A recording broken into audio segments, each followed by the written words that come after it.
Oi, o meu nome é Jéssica Laranjeira, eu sou do mestrado em Letras da UFPA e o título do meu trabalho é Representações Ecofeministas na Literatura e nas Artes Visuais Brasileiras.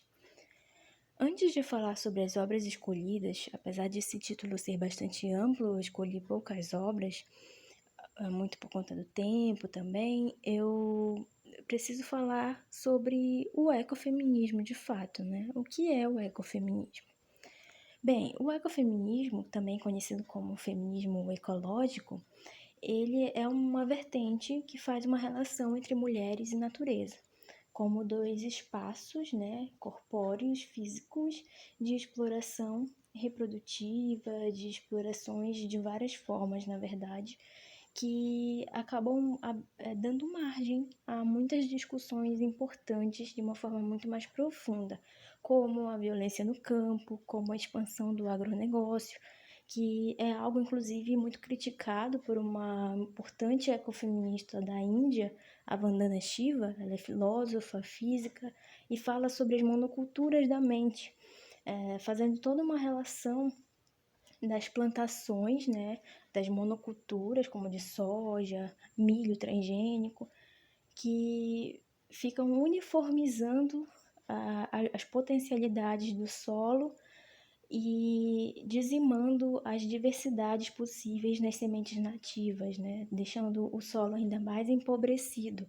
E ela faz essa relação justamente com a cultura no sentido social, no sentido mais subjetivo, né, de de descarte mesmo de tudo o que é diverso em prol de um desenvolvimento, de um globalismo. Então, ela critica bastante isso e tem toda uma relação, inclusive, com o que a pesquisadora australiana Val Plumwood fala que é a identidade mestre, né? É aquela identidade que é inalcançável, mas quem mais alcança é aquela pessoa que consegue ter mais privilégios na sociedade, consegue ditar as hierarquias, consegue ocupar as posições de poder, né? E a gente entende muito essa identidade mestre como o homem branco, europeu, rico, enfim. Mas em cada configuração existe uma identidade mestre diferente, apesar de que nessa ideia globalista a gente tem essa característica mais certeira, né? E a partir dessa identidade mestre, eu consigo fazer aqui também uma relação com a ética do herói, que é uma ética pautada por essa identidade mestre, né? Que é uma ética comentada pela pesquisadora estadunidense Marty Kiel, que é basicamente uma relação abusiva também entre seres humanos e natureza, relacionada a uma relação abusiva entre homens e mulheres, uma relação heterossexual, heteronormativa, né? Daquele relacionamento em que há um abuso o tempo inteiro, assim como a instrumentalização da natureza a todo momento pelo ser humano, né, em prol de um desenvolvimento econômico, em prol de progresso. E aí, quando acontece alguma coisa, como aconteceu, por exemplo, em Brumadinho, né, a Vale fez o que fez, aconteceu aquele ecocídio e foi tratado como um acidente. A Vale e outros órgãos agiram como heróis, né? Então, essa é a ética do herói, como um homem que abusa da mulher, violenta a mulher, e quando ela consegue denunciar, quando ela consegue agir de alguma forma, ele resolve tratar com alguma humanidade para que ela desista e que ele saia como alguém que está modificado, né? Essa é uma das relações, claro que é um pouco mais superficial falar sobre isso, mas é uma forma didática de entender alguns dos tipos de relação entre essas explorações, né? Natureza e das mulheres. Bem, a ética do cuidado, ela vem como um contraponto, como uma forma de superar, né? E é uma ética que está mais ligada ao feminino, realmente, ao cuidado, à valorização dos sentimentos, das emoções mesmo, sabe? E tudo que está relacionado a esse trabalho de cuidado que geralmente é relegado às mulheres e visto como inferior, né? Como aquele que nem trabalho é, né? Tanto é que muitos chamam apenas de amor, mas é trabalho não remunerado, né? Já dizia a Silvia Federici, né? Falando sobre o trabalho reprodutivo das mulheres e o trabalho de cuidado que não foi considerado trabalho de fato até hoje. Bem, e tudo isso tem sim relação com a decolonialidade, a partir do momento em que raça, classe, o imperialismo, tudo se cruza, né? E também esses sujeitos sujeitos colonizados, eles acabam sendo atribuídos de gênero, acabam sendo racializados e acabam sendo ainda mais violentados por esses sistemas. Segundo as pesquisadoras Maria Clara Dias, Suzane Soares e Letícia Gonçalves, no texto A Perspectiva dos Funcionamentos, Entroncamentos entre Feminismo e Ecofeminismo, e Decolonialidade, o ecofeminismo, partindo dos países do Sul, apresenta-se necessariamente como uma teoria que pauta questões próprias do contexto da colonização. É preciso destacar que, sem a associação de uma dominação cultural e uma dominação geográfica no sentido ecológico da dominação, a colonização nunca teria ocorrido, ou, pelo menos, não se daria da forma como se deu.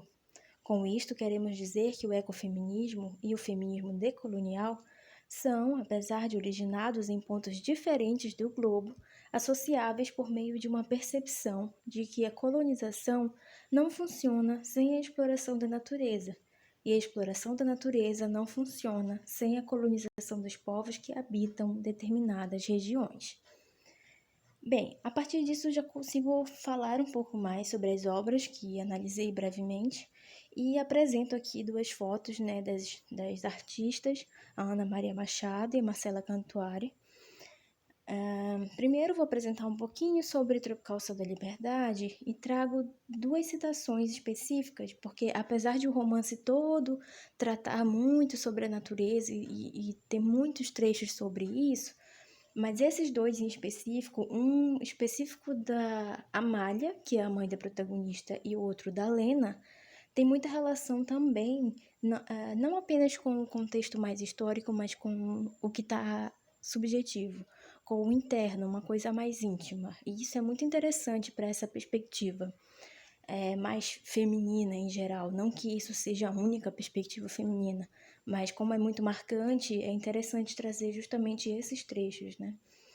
Em Tropical Sol da Liberdade, a Ana Maria Machado criou um romance para retratar o período pós-ditadura no Brasil. Então, a Lena, ela é uma jornalista que viveu a ditadura no Brasil e precisou viver em exílio depois de um tempo. Passou muito tempo em exílio e quando voltou para o Brasil, morar na casa da mãe, ela estava divorciada, tinha perdido o filho, tinha sido delatada por alguns amigos que na verdade não eram amigos, então ela tinha muitos traumas, muitas questões mal resolvidas, e ela, junto com a mãe, que também tinha muitas feridas que a Helena nem conhecia, começaram a perceber justamente naquela casa de campo em que elas estavam, no meio da natureza, uma forma de se redescobrir, uma forma de se reencontrar.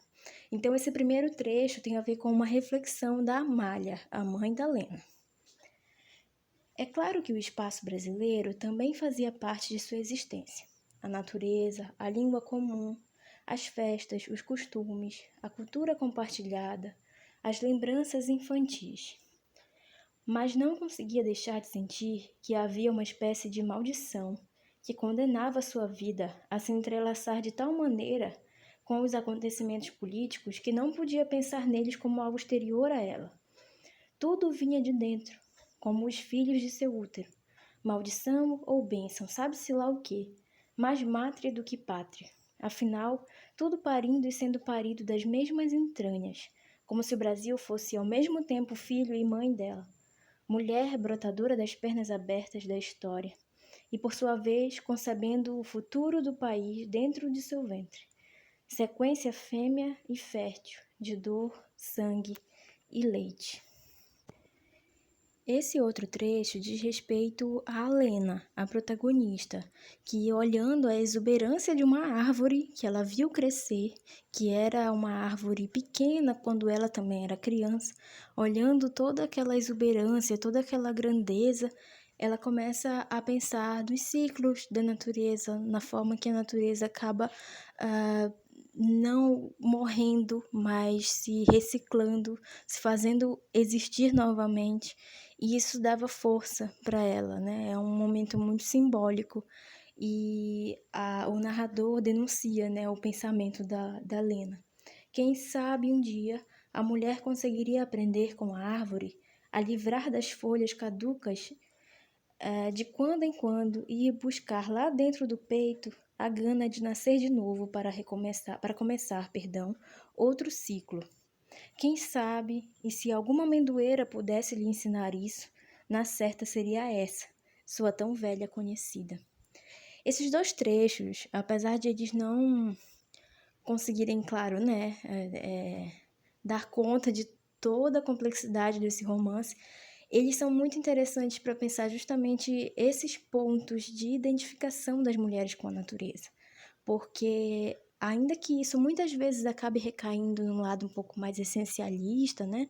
Um lado mais espiritualista, que não é exatamente o meu foco aqui, é interessante pensar que essas relações mais subjetivas, mais simbólicas também com a natureza, trazem muita força para muitas mulheres, né? As mulheres curandeiras, por exemplo, são um marco nesse sentido, né? De mulheres que encontram a cura literalmente nas plantas, nas ervas, no que se entende de fato como natureza, porque na verdade todos nós, tudo, né, é natureza, mas eu digo nesse sentido mesmo de plantas, florestas, enfim. E com isso eu consigo fazer uma relação, principalmente desses dois trechos, com as 3 obras que trouxe da Marcela Cantuária.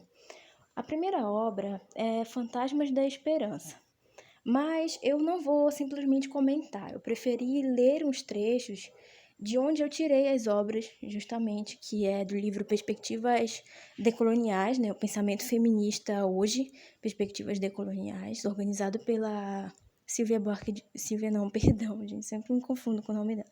Heloísa Buarque de Holanda.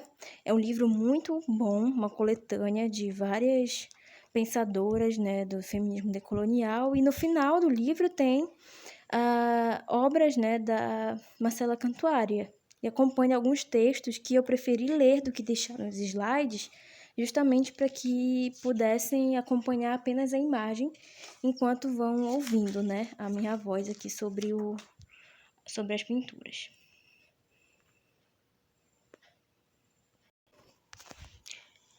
Bom, a obra Fantasmas da Esperança é uma pintura desenvolvida um dia antes do segundo turno da eleição presidencial em 2018.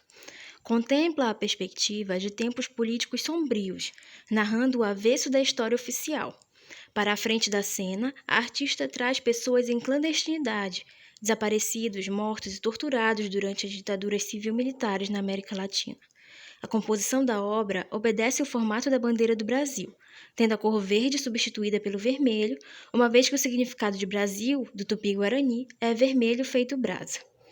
Nas pilhas de corpos, entre os rostos representados, surgem alguns de rápido reconhecimento. Vladimir Herzog, Marielle Franco, Amarildo e Mestre Moa do Catendê. O que mudou nesse espaço de tempo entre a luta pela democracia e o nosso momento político atual? É muito interessante isso, porque lembra muito a fala que se relaciona ali com a mãe da Lena, né, a Amália. Elas estavam passando ali por um período em que tinha acabado de encerrar, era um período de redemocratização do Brasil, né? Tinha acabado de encerrar, de certa forma, a ditadura militar e existia todo um remorso, todo um trauma, mas um certo quê de esperança também, né? E a Marcela Cantuária traz toda essa história que estava ali aparentemente superada, né, no romance da Ana Maria Machado, tudo em voga, né, tudo de volta como algo que não foi exatamente superado. Será que foi? Será que não foi? Essa foi a dúvida de muita gente, né? E a gente já consegue perceber que, na verdade, existe muito problema ainda que é resquício disso. Então, a gente começa a se identificar novamente e se situar como sujeitos históricos, né? E ver que nem tudo foi realmente superado, e a Marcela Cantuária consegue pontuar muito bem isso.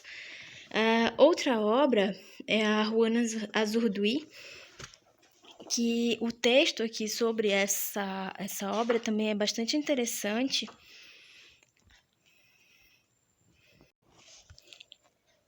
porque menciona, né, que essa obra pertence a uma série que a Marcela Cantuária pensou, né, que é a Mátria Livre, que trabalha as dimensões arquétipas femininas articuladas a figuras históricas, passadas ou presentes em luta pela liberdade.